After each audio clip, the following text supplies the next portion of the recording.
जय गजानन मंडळी. आजची रेसिपी आहे आपली तुपाची. तर ऐका या तुपाची गोष्ट.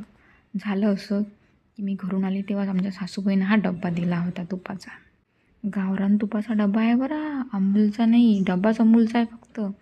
आता प्रोटेक्शन म्हणून हे काय दिलं बा, हा बिबा, ह्या बिबा आणि अजून तुळशी पत्रे टाकले होते. जेव्हा आपण प्रवासात जातो ना, असे दुग्धजन्य पदार्थ असतात तेव्हा त्याच्यात हे टाकतच असतात. कंपल्सरी आहे हे.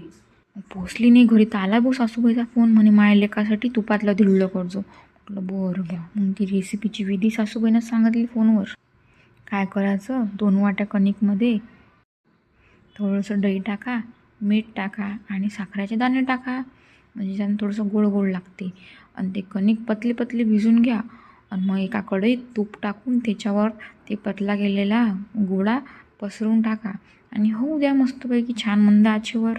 झालं 15 मिनिटात तर हे धिरडं बनवून रेडी आहे आपलं.